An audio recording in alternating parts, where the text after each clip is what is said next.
Hi guys, ഇന്ന് ഞാൻ വേറൊരു കാര്യം പറയാനാണ് വന്നിരിക്കുന്നത്. എൻ്റെ കോളേജ് ലൈഫ് എക്സ്പീരിയൻസ്, അതായത് എൻ്റെ ലൈഫിൽ നിന്ന് ചീന്തി എടുത്ത കുറച്ച് കാര്യങ്ങൾ.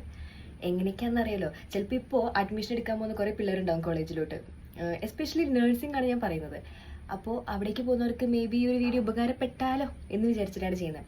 ഫസ്റ്റ് ഓഫ് ഓൾ നമ്മൾ വിചാരിക്കണം, നമ്മൾ അവിടെ ചെല്ലുമ്പോൾ കാണുന്നത് കുറേ അപരിചിതരായിട്ടുള്ള ഗേൾസിനെ ആയിരിക്കും. ഇപ്പോഴേ നമ്മൾ കരുതണം, ഈ കാണുന്ന മുതലുകളൊന്നും ആയിരിക്കത്തില്ല ലാസ്റ്റ് ഇയർ നമ്മുടെ കൂടെ ഉണ്ടാവുന്നത് എന്നുള്ള കാര്യം.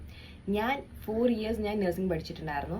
എനിക്ക് first year, second year, third year, fourth year 4 വർഷം 4 എന്താ പറയുക, റിയൽ പീപ്പിൾസ് അല്ല, ഒരുമാതിരി നമ്മൾ ഈ റീൽസൊക്കെ കാണുന്ന പോലെ പാമ്പോ ഓന്തോ പല്ലിയോ അങ്ങനത്തെ ഐറ്റംസിനെയൊക്കെയാണ് ഞാൻ കണ്ടിട്ടുണ്ടായിരുന്നത്.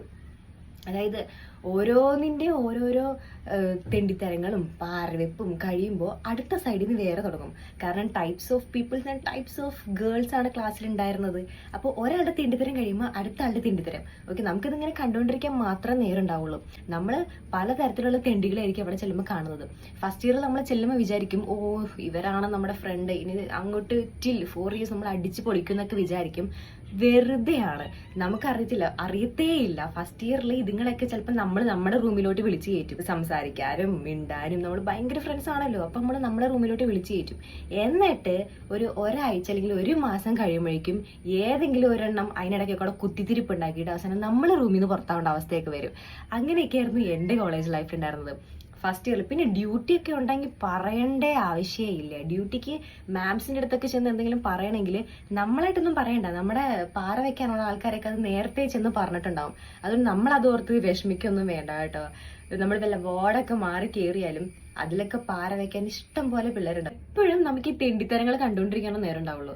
അത് എനിക്ക് തോന്നുന്നു ഏറ്റവും കൂടുതലുള്ളത് നഴ്സിംഗ് കോളേജിലെങ്ങാനും ആയിരിക്കും.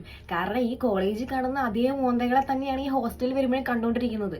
അപ്പൊ പിന്നെ നമുക്ക് കാണാന്നുള്ളത് വേറൊരു വഴിയില്ല. പക്ഷെ എല്ലാവരും അങ്ങനെ ആയിരിക്കത്തില്ല കേട്ടോ. ഒരു 3-4 പേരെ നമുക്ക് അതിൽ നിന്ന് വേണമെങ്കിൽ മാറ്റിയെടുക്കാം. അതല്ലാതെ ബാക്കി വരുന്ന എല്ലാ എണ്ണവും കണക്കായിരിക്കും, എല്ലാം ഉണ്ടാവും. പിന്നെ കുറെ ഗ്യാങ് ആയിട്ടുള്ള ടീംസ് ഒക്കെ ഉണ്ടാവും. അത് തുടക്കത്തിൽ ഗ്യാങ് ആയിരിക്കും, പിന്നെ അങ്ങ് അടിച്ചു പിരിയും. ഞാനും തുടക്കത്തിൽ ഏതോ ഒരു ഗ്യാങ്ങിലൊക്കെ ഉണ്ടായിരുന്നു. ഞാൻ പക്ഷെ അത് പറയുന്നില്ല, തുടക്കത്തിൽ ഗ്യാങ്ങിലൊക്കെ ഉണ്ടായിരുന്നു, പിന്നെ അത് അങ്ങ് അടിച്ചു പിരിഞ്ഞു. കാരണം ഈ ഗേൾസിന്റെ കൂടെ നമുക്ക് ജീവിക്കുക എന്ന് പറയുന്നത് ഭയങ്കര ബുദ്ധിമുട്ടുള്ള കാര്യമാണ്. ഗേൾസിന്റെ ഏറ്റവും വലിയൊരു ശത്രുവാണ് മറ്റൊരു ഗേൾ എന്ന് പറയുന്നത്. സീരിയസ്ലി. അപ്പൊ നമുക്ക് അറിയത്തില്ല, ഓ ഇവര് എന്തുവാ നമ്മളെ പറ്റി പറയുന്നത്. നമ്മളങ്ങനെ നോക്കുമ്പോൾ ചിരിച്ച് കളിച്ചൊക്കെ നമ്മുടെ അടുത്ത് നിൽക്കുന്നുണ്ടാവും. പക്ഷെങ്കിൽ അത് വെറുതെയാണ്. Fake smile and fake peoples കാണണമെങ്കിൽ നിങ്ങൾ വേഗം നഴ്സിംഗ് കോളേജിലോട്ട് ചെന്നാൽ മതി. അവിടെ നിങ്ങൾക്ക് പലതരത്തിലുള്ള പല എണ്ണങ്ങളെ ഇങ്ങനെ വിൽക്കാൻ വേണ്ടി വെച്ചിരിക്കുന്ന ചാള അടുക്കിയിട്ട പോലെ കുറെ എണ്ണത്തിനെ കാണാം.